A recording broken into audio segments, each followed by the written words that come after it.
When I play Minecraft, sometimes I feel like that. I feel that solitude. I can do whatever I want. I can build intricate redstone contraptions. I can build a tower as high as the sky. And I can explode mountains. But there is no one to share these experiences. There are villagers, but they don't feel alive.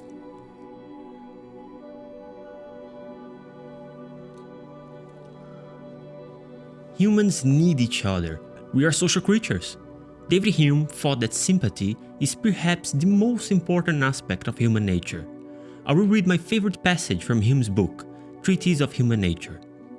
In all creatures that prey not upon others and are not agitated with violent passions, there appears a remarkable desire for company, which associates them together without any advantages they can ever propose to reap from their union.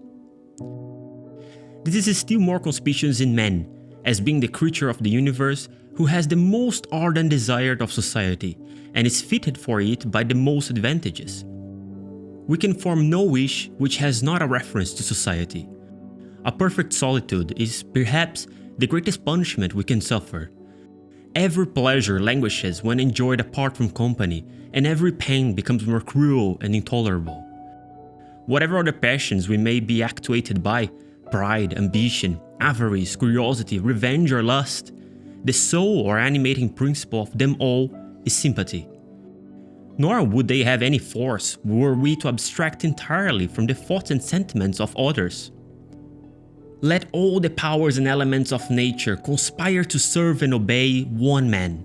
Let the sun rise and set at his command, the sea and rivers roll as he pleases, and the earth furnish spontaneously whatever may be useful or agreeable to him.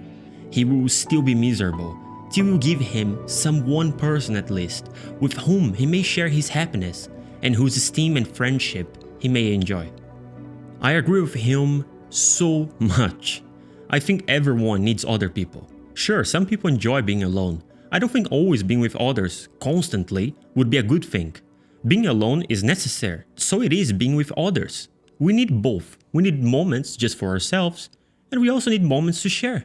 When I play Minecraft alone, sometimes I feel too alone. When there's literally nobody to share, it feels somehow less real. I don't agree with the idea that people are entirely selfish, and neither did Hume. He strongly disagreed with Hobbes and Mandeville, and he would also disagree with Joey from Friends too. That's because all people are selfish. Are you calling me selfish? Are you calling you people? Here's the thing. Caring about yourself is compatible with caring about others. Sympathy is what makes us feel bad when we see a friend suffering, or feel joy when we see a friend happy, like Phoebe getting happy with Joey. Phoebe shouldn't worry about this being considered a selfish act. You can help others and yourself at the same time. If people were completely selfish, they wouldn't be happy when something good happens to a friend. Hume was against the idea that morality can be explained using self-interest. Maybe we can explain justice using just self-interest, but not morality. Here is a resume of his argument. If a person was utterly self-interested, then that person would only approve things that promote their own happiness. So a guy would consider a certain act is good only if it helps him somehow.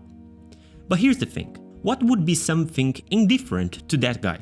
It would be something that he neither approves nor disapproves. Okay, so let's imagine that guy sees on the TV someone getting beaten. The fact that someone got beaten is neither an advantage nor a disadvantage to our guy, but still he feels bad. Why? Why does he feel bad? Or let's imagine his friend is grieving. He would also feel bad, no? But how feeling bad would be an advantage to him? If we were really self-interested, we would not even be moved by novels or movies. Here's what Hume thought. We judge an action as good, not because they are a benefit to us, but because we sympathize with the advantage it promotes to others. When we see someone helping another, we feel good, and that's because of sympathy.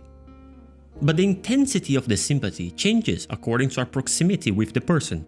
We feel more sympathy for a family member than for a stranger. We feel more sympathy for a stranger that speaks our language than for a stranger who doesn't. Hume thought that the more similar we are to someone, the more sympathy we feel. This can explain why we care more about the silly things happening in our town than about important things happening on the other side of the world. It isn't because what is near can be an advantage or disadvantage to us, it's because we feel more sympathy. We could also explain why we care more about our dog than about some poor people starving on the streets. Remember that episode in Black Mirror where the soldiers were manipulated to perceive their targets as monsters? So we do that nowadays. When a nation wants to attack another, they prepare their soldiers psychologically. It isn't easy to kill someone, so to make it easier, they make the soldier feel more different from the target. Sympathy is a strong thing, and lack of sympathy can be a powerful tool.